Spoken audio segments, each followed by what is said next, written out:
HTTP request smuggling. What is HTTP request smuggling? HTTP request smuggling is an attack technique that involves interfering with the processing of requests between front-end and back-end services. The attacker exploits the vulnerability by modifying the request to include a second request within the request of the initial body.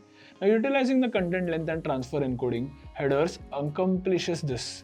The second request within the body of the first request is smuggled and processed if the attack is successful. Two HTTP headers are used during an attack. Content length header, the size of the request body, for example, it could be bytes.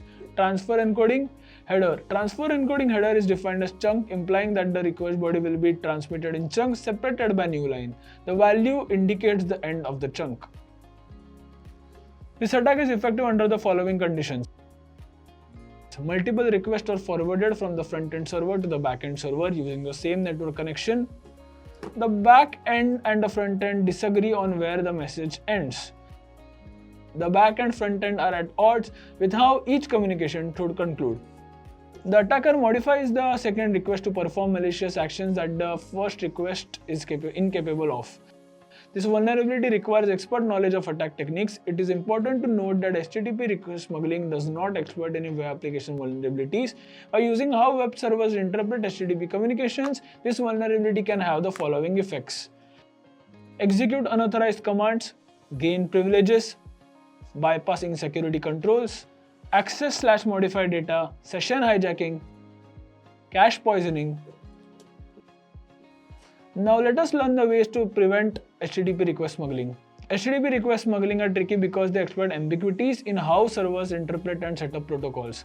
There are several things IT professionals can do to make themselves less vulnerable to this flaw. Interpret HTTP headers consistently with front-end back-end servers. This is the most effective prevention method. However, it is not always possible because load balancers are often physical appliances that support back-end servers that run on different platforms.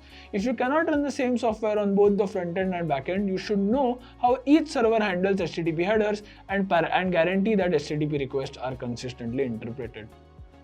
Disable vulnerable optimizations. If you cannot update the backend configuration, disable any performance improvements that use the transfer encoding or content length headers.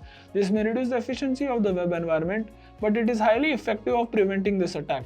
Avoid using load balancers, content delivery networks, CDNs, and reverse proxies. If these components are not required for your setup, HTTP request smuggling is unlikely to occur. Most of these attacks can be stopped by ensuring that front-end and back-end services only talk to each other using the HTTP2 protocol. Disable connection reuse on the back-end if possible. This can stop HTTP request smuggling completely in your environment. Configure the front-end server to normalize ambiguous requests. This can prevent malicious submissions from being sent to the back-end server. Do not expose logged HTTP traffic to avoid disclosing unwanted portions of an HTTP request to potential attackers. Only administrative users should have access to HTTP logs. Use a web application firewall. Many WAFs contain technology that detects, blocks, or cleans HTTP traffic, such as the request smuggling directives. Organizations utilizing a WAF should confirm with the vendor that the appropriate level of protection is enabled.